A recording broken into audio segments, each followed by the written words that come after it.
That's right, folks. It's time for your favorite paranormal team to hit the airwaves. They cover everything from entertainment news, ghostly encounters, aliens, Bigfoot, The Walking Dead, and everything in between. So put your hands together for the Shock Jocks in Studio A, the Beyond Normal radio show, laying the smackdown on paranormal news and entertainment.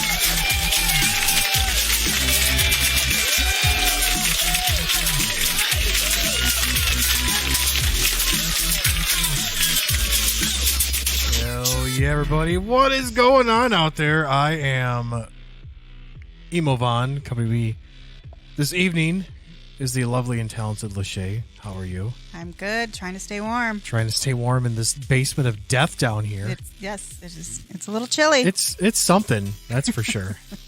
It is super chilly.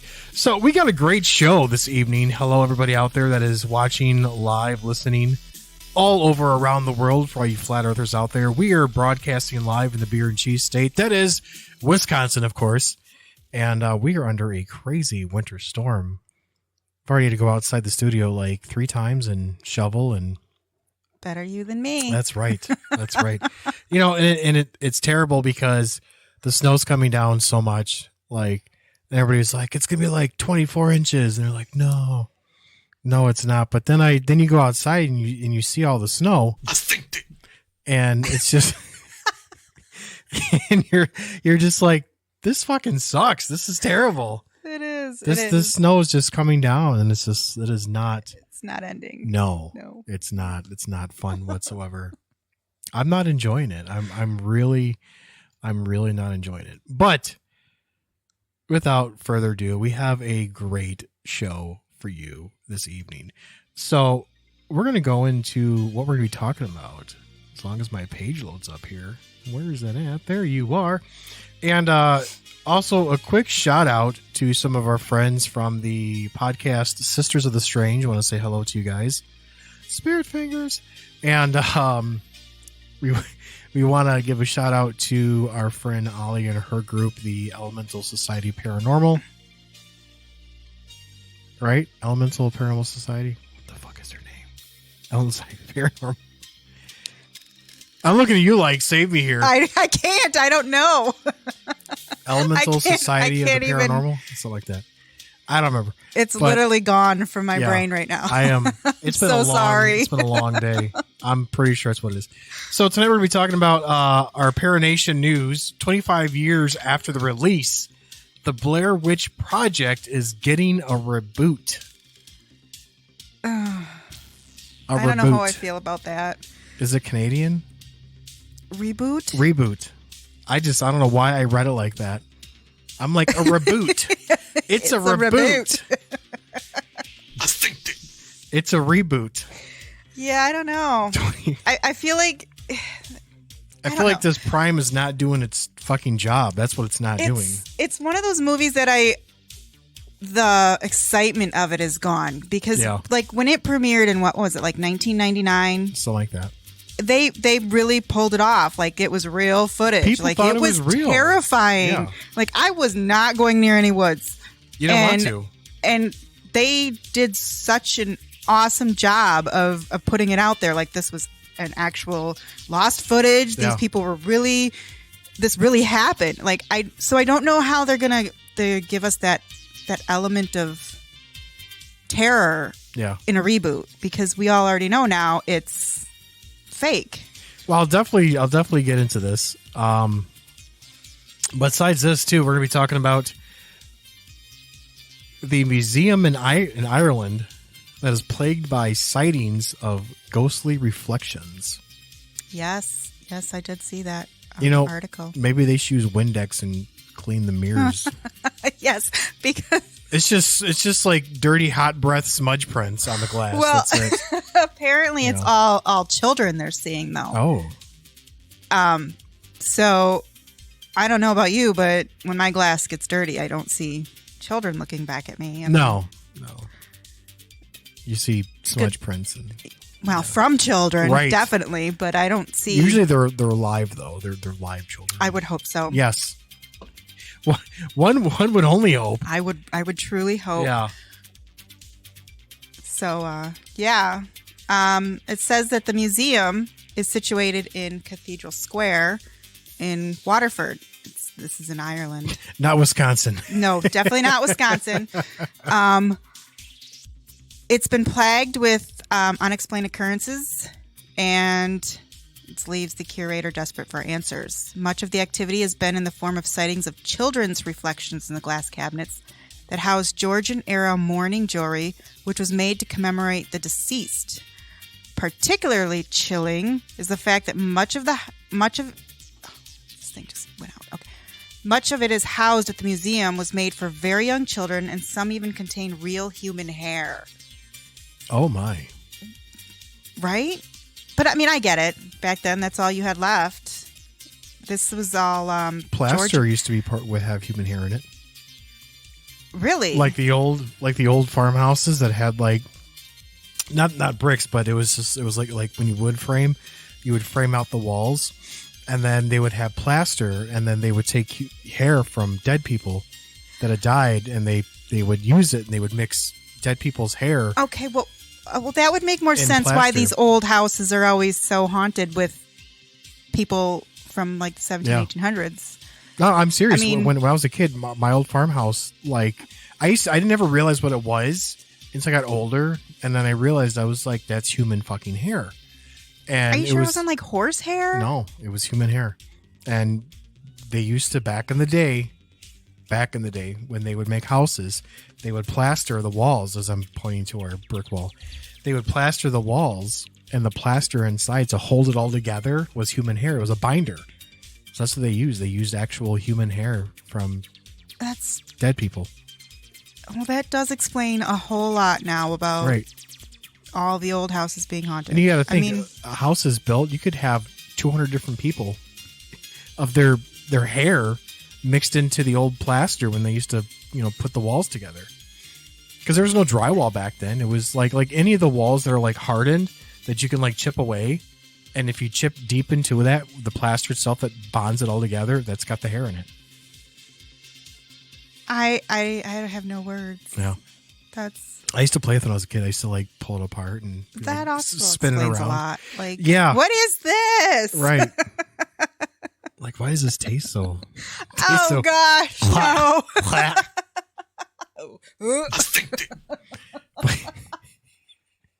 So anyway, too much information there. Sorry.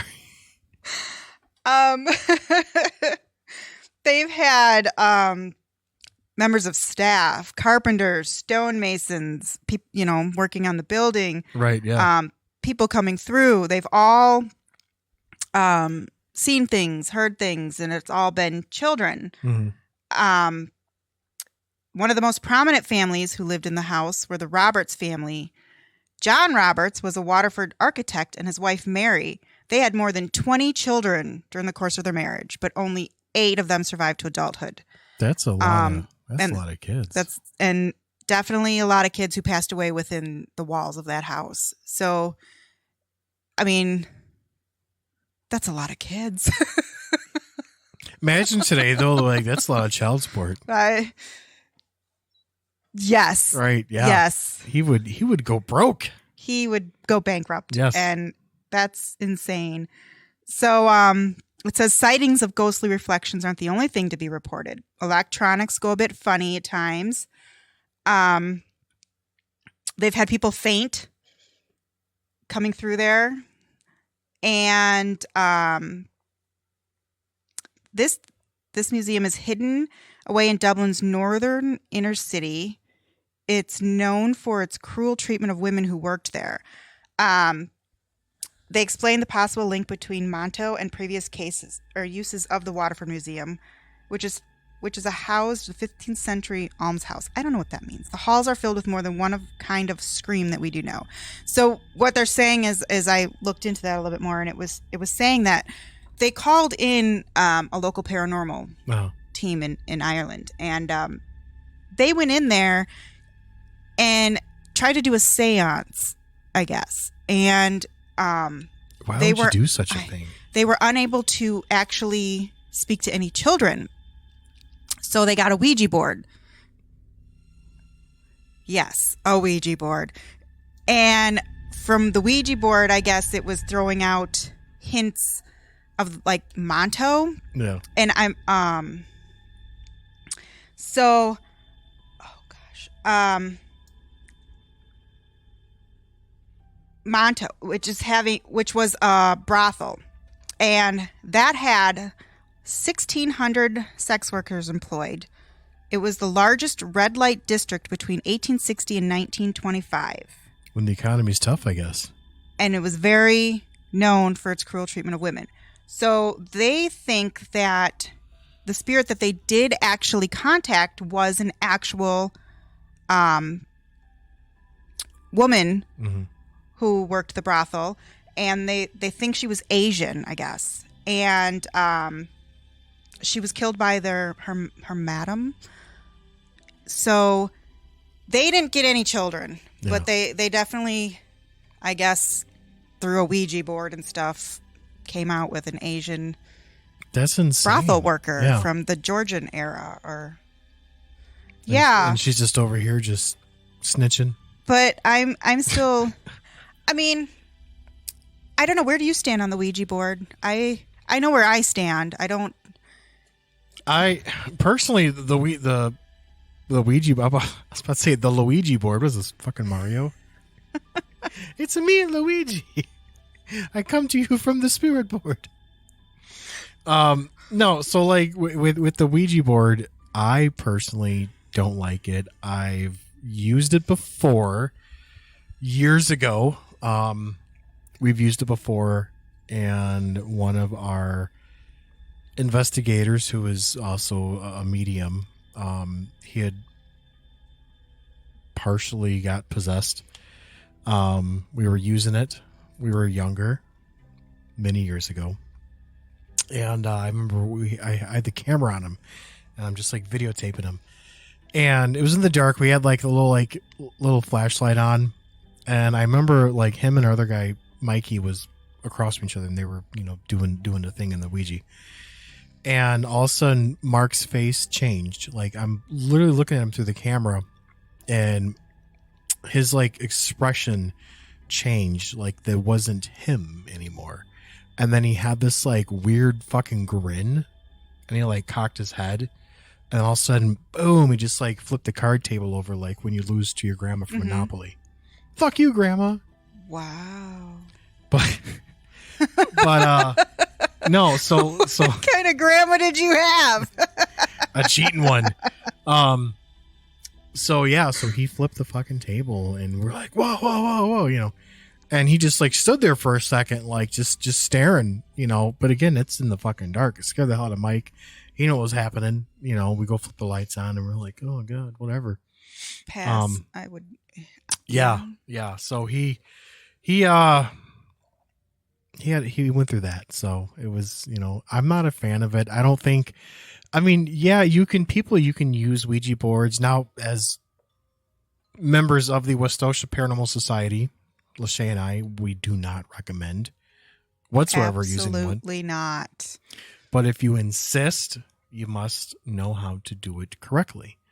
And asking only good intended spirits to come through, asking good spirits, good energy, good light, only want to speak to them.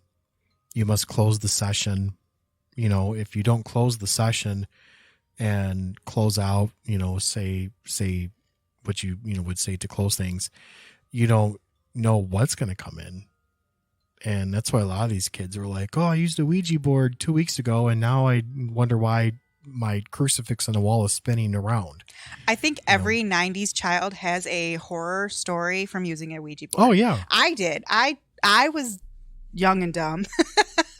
A friend of mine and I tried it, and let me tell you, we were home alone, and that thing moved, and we heard a growl, and we ran and hid under her bed, and her bathroom mirror shattered.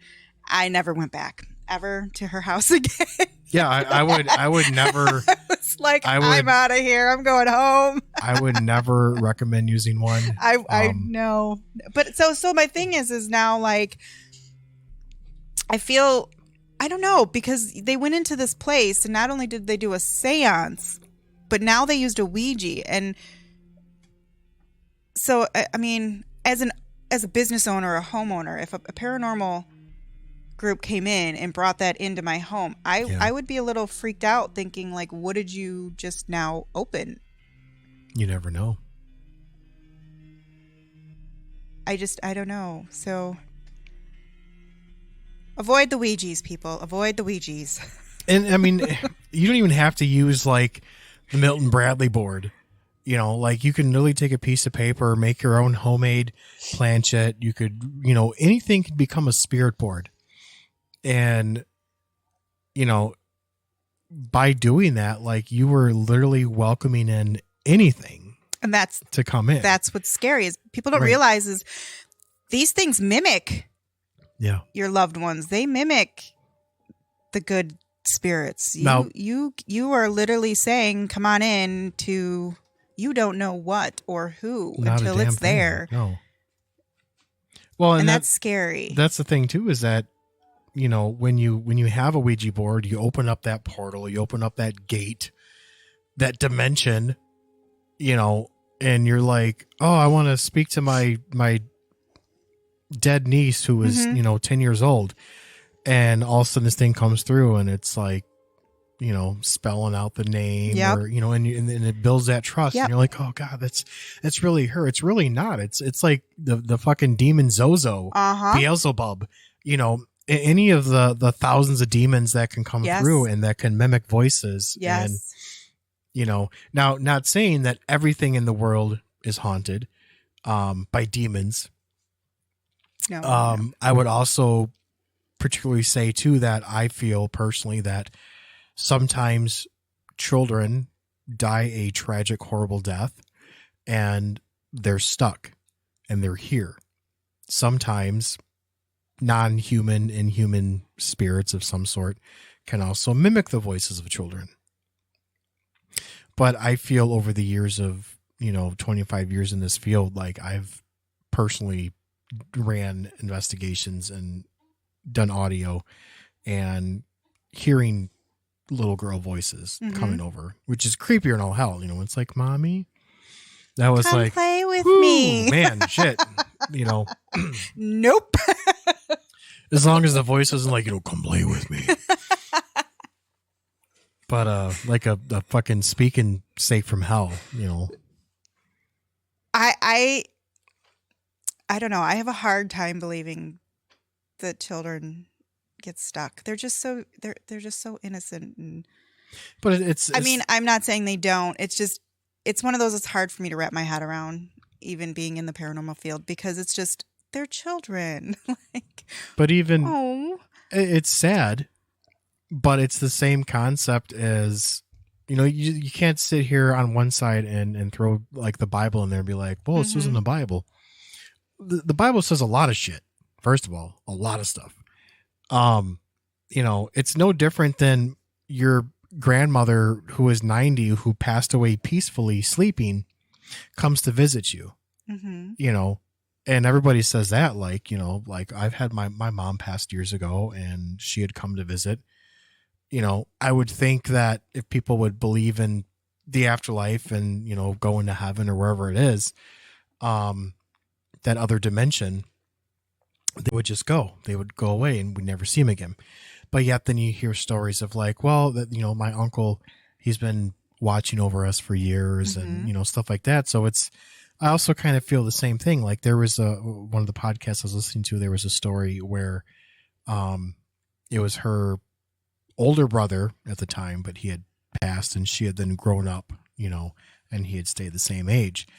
But this kid had always, you know, when she was younger, she remembers playing with them and she would like, it was just very physical. And then like the parents are realizing like that was their son that passed away, you know, and now it's playing with his sister. And then when she got older, you know, some years had gone by and then she started seeing him very vivid dreams of him and like giving messages and stuff like that. And then it was just one day it was like, that was the end of it. You know, he went away. So, you know, I think spiritually on a good side, you know, I think could be kids that are still stuck here or watching over a family or something. Or in other cases, these really terrible hospitals, psychiatric insane asylums where these children Oh yes, those ended up, what I'm saying? Like, yes, they already have issues. There's already stuff going on. They got mental health issues and they end up dying in a hospital. Yep. They're not going to move on because they're stuck in a loop. They're stuck here. They don't know what's happening, So I think it depends. It's not every kid ghost you see is going to be like, it's a demon. I think it's kind of a toss up. You got to be very wary of children ghosts. I think very. But go either way. You could try to cross them over. I mean, but it could go either way with adult spirits too. Absolutely. But the children one, I think they're just more creepier because, you're laying there and you hear a little kid like, you want to play? And you're like, what? Well, I mean, on top of that, or even like mimics. Yes. You scroll through the rabbit hole of TikTok, or Facebook Reels, whatever, and you come across these like mimic videos where it's like, that's my mom's voice. She's calling me upstairs, but she's not home. Yes. She's at work. Yes. And, and I'm getting chills because some of these videos are just fucking wild. Yes. But it's like, I know exactly which one you're talking about. Yep. They're like, Stephanie, come here. Come here quick. Come up here. Yep. I need your help. Come here. Yep. Like, she was like, are you talking through the camera? Right. No. Like, the hell? No. And I mean, even having personal experiences in a sense. I've personally made it clear to my children, if you ever know I'm not around and you hear me, you do not respond. You stay put. Do not go near the voice. Don't come downstairs. No. Don't go upstairs. Don't go in the room. Nothing. If you know I am not home and you hear me calling you, you pretend to be asleep. That's right.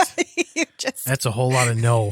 Don't respond. Not one bit. And that goes for everybody. Do not respond to a mimic.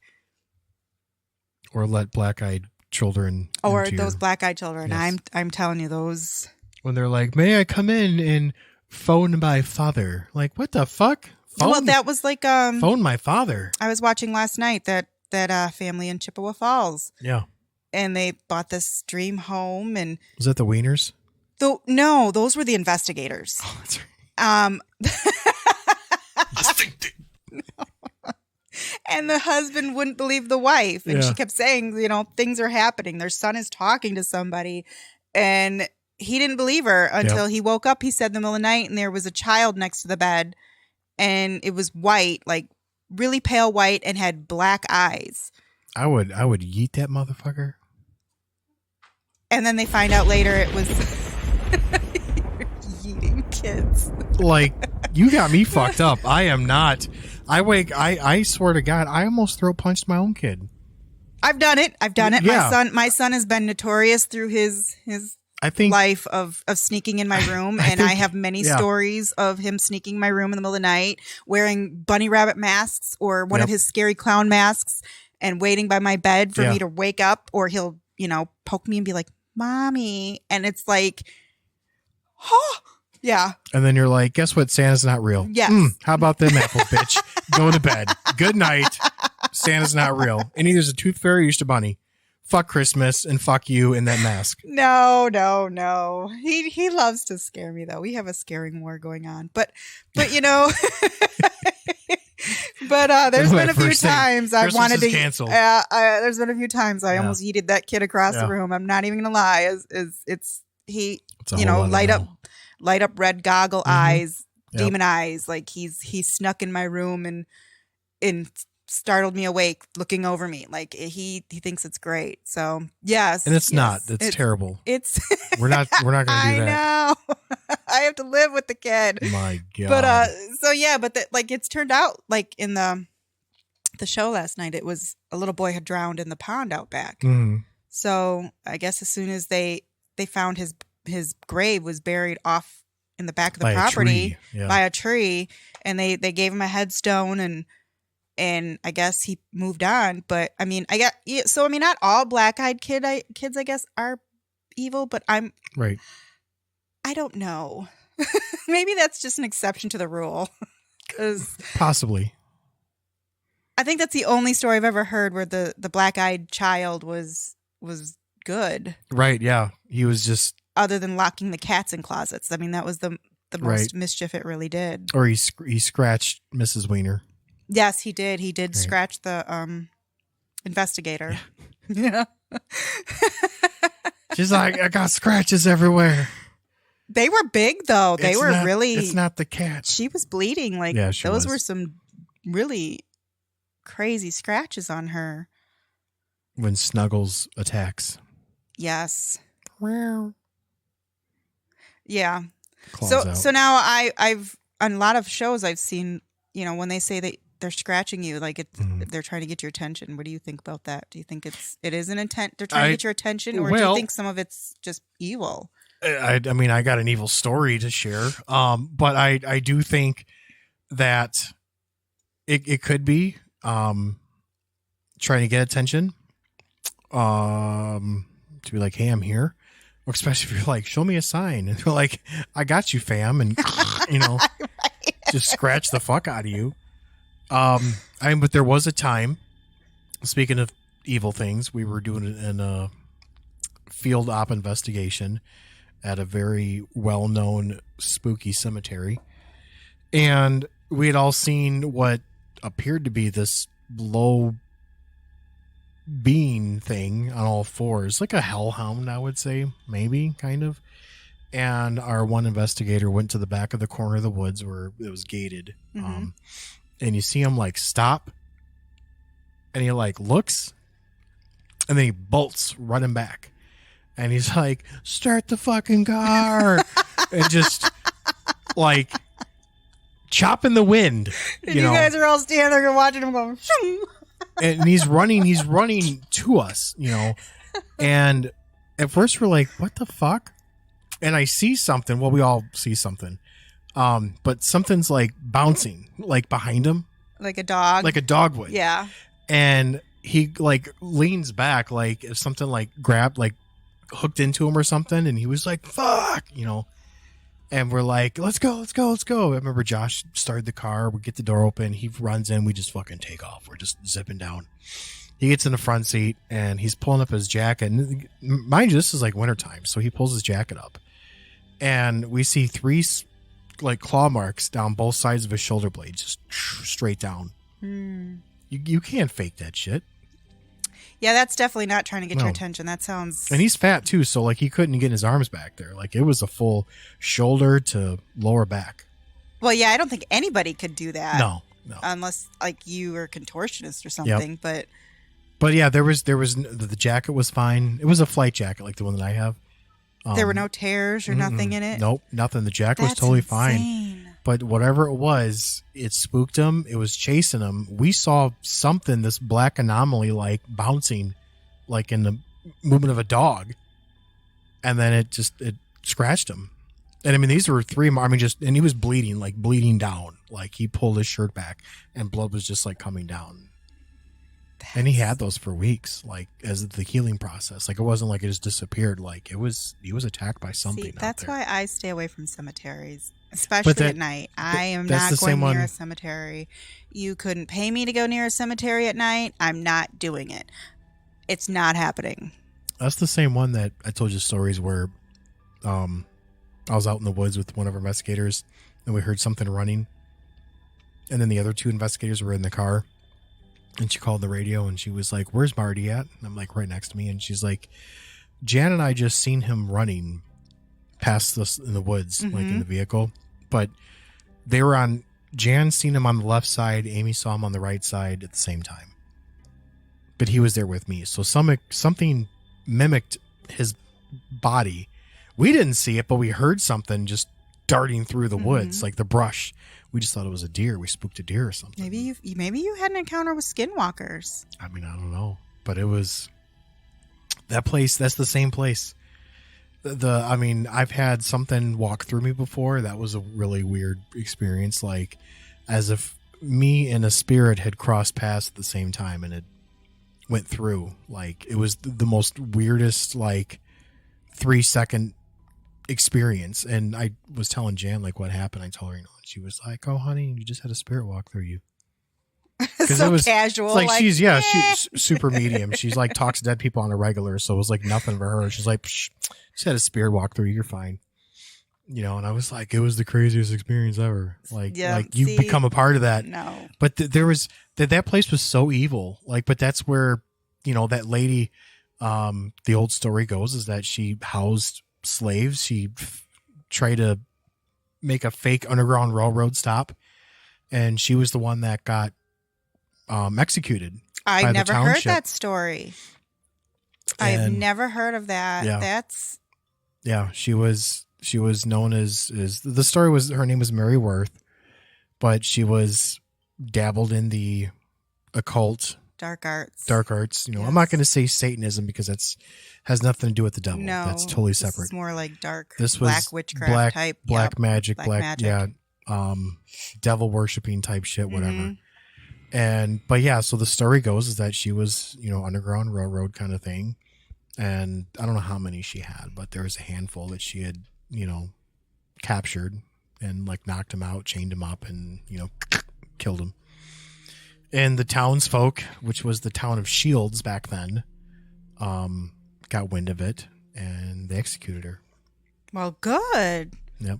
They burned her alive, tied her against a tree, and they fucking lit her ass on fire. So this cemetery is where she's buried, or where her victims are buried, or I don't know where she lived? I don't know if the victims got buried in the cemetery or not, but she was buried by an old giant oak tree out on the property in the back of the woods behind the cemetery because she was non-Christian, so she was not allowed to be buried within the cemetery. So they buried her off-site. And well, you know, what was that one episode I saw of one of the ghost shows where they used to bury women that they thought were witches under a tree? It was the witch tree. Mm-hmm. And then, like, as long as that tree stood, that body and that spirit was trapped. Oh, yeah. Like, the spirit was trapped in the body. Yep. And, like, but if that tree came down or was removed, the spirit of the witch was released. Be free, yeah. I've heard stories like that. Where like the townsfolk would bury her in there, and then, you know, the bad storm or something would happen, and like people started getting sick, and really spooky shit happening. Yeah, absolutely. Yeah, so like, and so there are witch trees. So I kind of wonder if maybe that's what hers was considered, as a witch tree. Oh yes. Hey, Amy's on. Hello, everybody. Just want to say a shout out to Jenny and Kelly, Robin, thank you for all the gifts. You guys are awesome. We're live on TikTok, hello, by ladies. the way. Thank you. Hello, ladies. Hello. You guys are great. I saint it. So, I'll answer Kelly's question quick and go right back into this. That would be St. Patrick's in Gurney. So she's asking what cemetery that was. One to avoid. Yes, that was very, very terrible. I don't know what it is, but, you know, maybe too many zombie movies. I don't know, but possibly. I cannot. Cemetery at night is one place I absolutely cannot do. I can't do it. Terrible. You can put me in a haunted house and let's do this, but if you say we're going to a cemetery after sundown, I'm not going. Nope. Not doing it. Unless it's super haunted. I'm not doing it. Oh, I'm going. You're on your own. We got people. We got plenty of people. I can't. So you would rather go to like the Sheboygan Asylum? Yes. With the team at night. Yes. Than the cemetery. Yes. That's interesting. Yes. That's interesting. I have an irrational fear of zombies. So, well, it's not really irrational. It's just. I will carry. We'll have guns. Zombies, right? We'll carry our guns. We'll do headshots. Wouldn't it be some bitch though? Like zombies come back and everybody's like, shoot him in the head and it doesn't work. It's actually like you got to shoot him in the dick. I would be the first one to go. So like, that's it. Like you'd be like, oh, he's just hungry. Hang on, let me feed him something. No, I'm not running. My God. 5 feet down the road, I'm going to collapse I can't breathe. Sorry. You got to chop the air just correctly. Leave me behind, guys. You got to chop Save that air yourselves. just right. Like, it's not happening. Yeah. I am not fast. I am 41. Not doing it. I'd be right there. I don't have the lung capacity. With my knees and my busted tailbone from falling down the stairs. Bad back, my lungs. I've had 3 babies. I'm 41. I don't have the capacity to outrun zombies. No. So I will stay away from cemeteries at night. And I can handle, yes, I would rather go to an asylum than a cemetery. Fuck it. Yeah. So anyway, we'll take a quick break.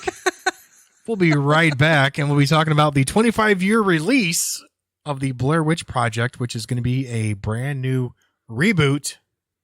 You got it right this time. Got it right this time. Don't go anywhere, folks. We'll be right back. Make sure to keep that REM pod out, because the Beyond Normal Radio Show will be right back after these messages.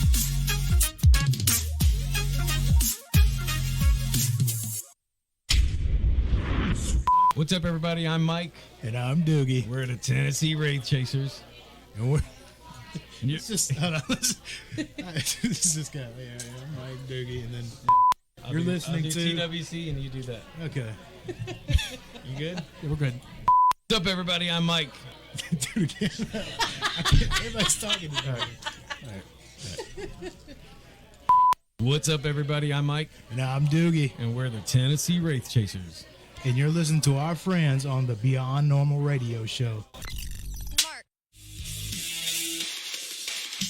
Hey guys, it's Katie from Paranormal Activity. Hey everybody, it's Jason from Ghost Hunters. What's up everybody? It is Nick. Hey, what's up? This is Josh from Expedition Unknown. Hey everyone, this is Elizabeth Saint, and you're listening to Beyond Normal Radio Show.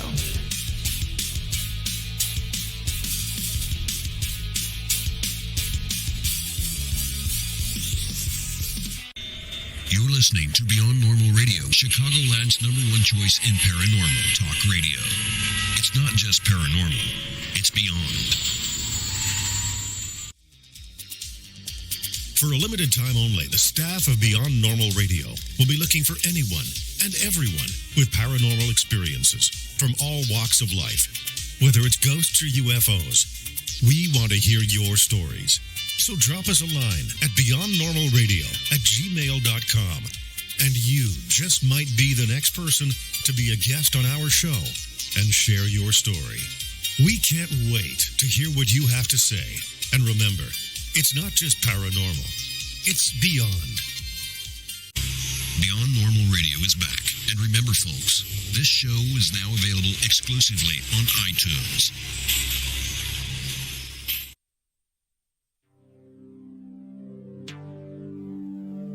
That's right. You can check us out on iTunes, iHeart, iSpotify. Okay, just remember Spotify. It's Spotify. Just Spotify. We are on iTunes, iHeartRadio, Pandora, Google Podcast, Google Music, and you could be like, "Hey Alexa," and she'll be like, "Yes," and be like, "Play the Beyond Normal Radio Show." That is right. We are on Alexa. Let's go ahead and try it out right now. Say, "Alexa, play the Beyond Normal Radio Show," and she'll be like, "Playing the latest episode." Yeah, it's really cool to hear that. It is. Yeah. I wonder if Siri does it. I don't know. To see if your Siri does it. I will have to try. We'll try. I'm sure if we're on iTunes, it's Apple. We're on Siri. Siri doesn't cooperate a lot. Siri kind of does his own thing. Siri paints with crayons. Yes, sometimes. he eats them too. Eats them. The glue. I think that... So, by the way, too, folks, you can check us out on our Facebook page. Follow us, like us. Facebook.com/Wisconsin Paranormal Network. That is right. You can check us out. Facebook.com/Wisconsin Paranormal Network. We are on X, the X on Twitter. We're on there as well. Check us out. We're on TikTok Live, Emo-Von. We are everywhere like Visa. Everywhere you want to be. What's in your wallet? Emo and LaShae. That's who's in your fucking wallet. So the Blair Witch Project, huh? The Blair Witch. You know, I remember when this movie first came out, man, it was so cool. Like, seriously. Thank you so much for the love and the likes and everything on our TikTok page as well. I appreciate all the gifts. The gifts! You guys are fucking great. Much appreciated. Thank you so much. So, I remember when this movie first came out, and it was scary. I was like 13. And no, we were 15. It was like 1999. I thought it was... I believe it was 1999.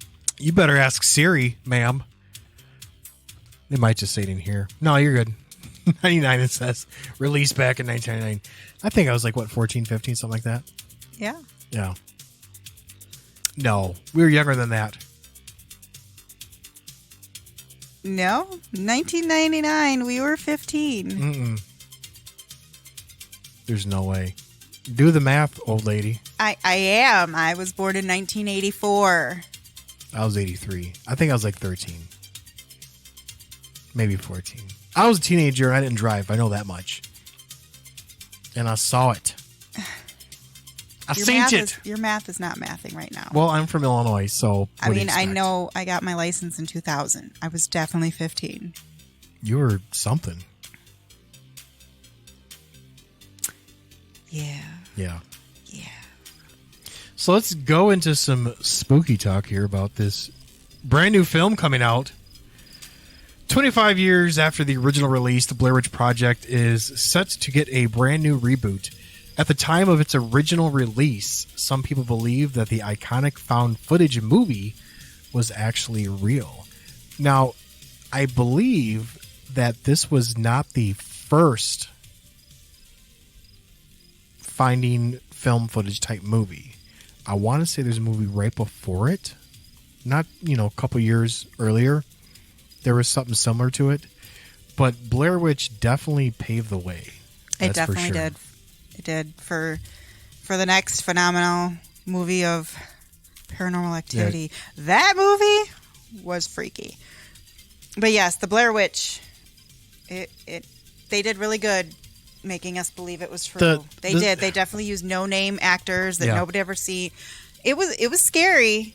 It was scary, but I don't know how I feel about the reboot. Like I said earlier, I don't know, because how are you gonna? You just can't top that terror that it gave all of us teenagers in the 90s that this was real. I think it'd be pretty cool if they actually brought Heather back, though. Did she disappear at the end? Oh yeah, they all did. Well, I remember the ending was the one guy was in the corner. Mikey. Yeah. Yeah, because I think it was Josh, Mikey, and Heather. And she found him in the corner, and then he turned and jumped at her, right? No, he stayed in the corner, and she's screaming at him like, Mikey, Mikey, and then something like knocked her down, and the camera went down. Yeah. And then I remember if they seen her body dragging, but the camera was still focused on Mikey in the corner. Now, the second movie that had come out was terrible. I'll be the first one to admit that was one of the worst sequels I've ever seen. Mm-hmm. But years later, they made a third movie. And this was where I think it was Heather's younger brother, and he went out to the woods with his friends to go find, clues about her disappearance. And that movie was pretty fucking cool. And I don't know if you've ever seen that one or not. No, I didn't care to watch the sequel. I was just kind of like, the first, you can't really top it. Because I think I had read somewhere on the internet back then that they literally took these actors and said, we're going to scare the hell out of you, and you don't know what we're going to do. So their reactions were real. It was sheer terror. So unless they can find better, with technology today, they probably could find better ways. But I really hope that they follow that thing and with this new one, and literally it's not scripted. We're not telling you what we're going to do. You're just going to go out here and we're going to scare the crap out of you. That's the only way I feel like this new reboot could even hold a candle to the original, because you can't get out there and fake being scared. Well, it's not going to work. The most iconic scene with her where she's on the front, the front cover. With the snot. The snot and the tears. Like, that was all real. She was so fucking scared. Yes. Because, then they would like pull the actors away. Then it'd be like, they're just shooting her. Yep. And then they're fucking with her. Like, there's the stones being thrown. That was all by the directors. Like, they were doing that, like yeeting stones into like the campground, and just, same with all the different twigs and the symbols, like the witch symbol they made. Like, all that was just brought in, and it was such a iconic movie. But, like it or hate it, there's no denying that the Blair Witch Project was a major hit when it was released, all the way back in 1999. Yes. And not only making $250 million on a tiny budget of so less than $1 million, but also helping to popularize the entire found footage genre. And again, I want to say there was one before that, but it wasn't as big as this actually hit. I don't think I've ever heard of one before the Blair Witch. I thought the Blair Witch was the OG of... I could be completely wrong, but I want to say... Oh, my. Oh, no.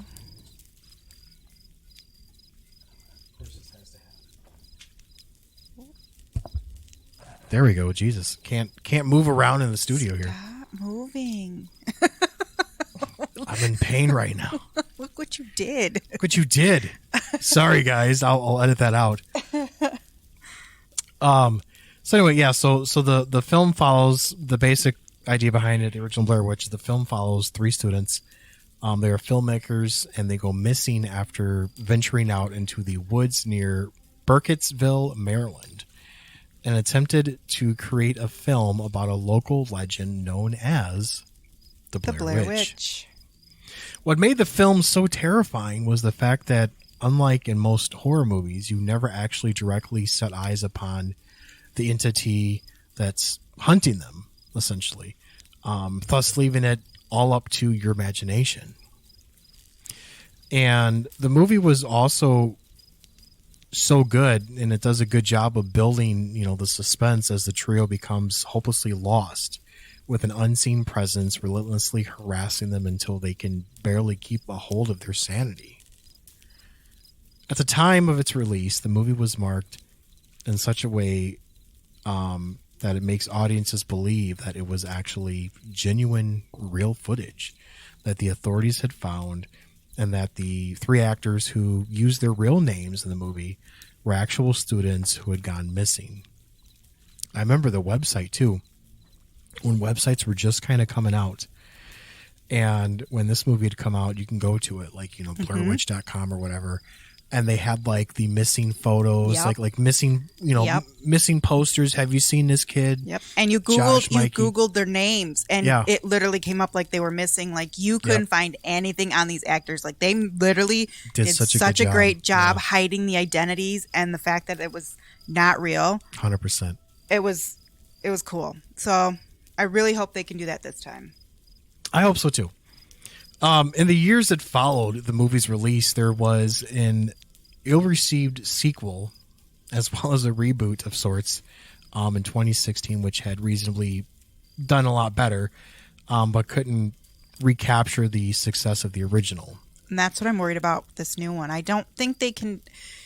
It's going to be hard for them to recapture that, because now we know it's not real. Like, back in 1999, we were legitimately all convinced for the longest time that this was actually happening, and you can't use that tactic. So it's going to be interesting to see how they do this.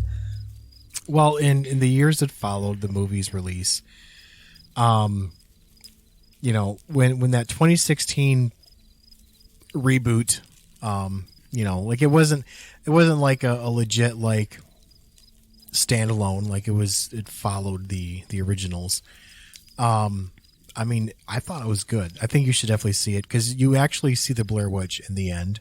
Mm-hmm. And I mean, this creature is like, it's pretty cool. Like, it's interesting to see this witch female that's like fucking 9 feet tall.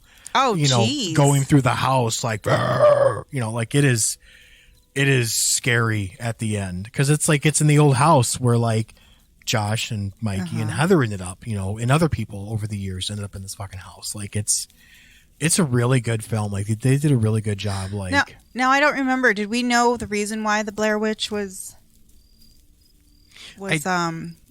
taking children or blaring? Was it for like some hocus pocus type stuff where they're like stealing their essence or what? Like I don't remember. Did we ever really find out? I think it's just the dark, evil, witchy type person lived out in the woods in Maryland that were just bored, snagging up kids and sacrificing them and doing whatever to them. I mean, crazy old people. So, but to mark the 25th anniversary of the original film's release, horror movie veteran Jason Blum has announced that the series will be receiving another reboot that, according to Lionsgate chairman Adam Fogelson, will reintroduce the horror classic for a new generation. And Blum said, which he's known for some amazing horror movies, I'm very grateful to Adam and the team at Lionsgate for letting us play in their sandbox. I'm a huge admirer of the Blair Witch Project, which brought the idea of found footage horror to mainstream audiences and become a true cultural phenomenon. I don't think there would be anything having to do with Paranormal Activity.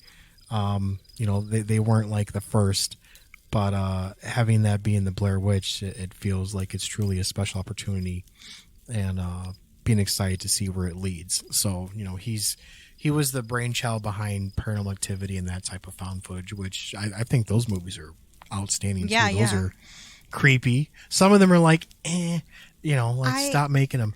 But there's a couple Paranormal Activities where I was like, this is scary as fuck. Like I made it through, I think, the first 3. Yeah. But I believe the Blair Witch paved way for Paranormal Activity because Absolutely.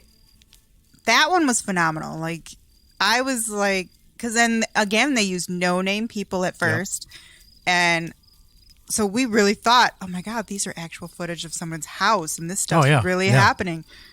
But then I don't know, I felt like they got a little bit more ridiculous each time they remade the movie. It was just like, you should have just stopped, one and done. Yeah, maybe the second one, but whichever one was in the 80s where they had like the prequel where it was like the two girls, the sisters, but it was like filmed in the 1980s with like the I don't old think I watched that one.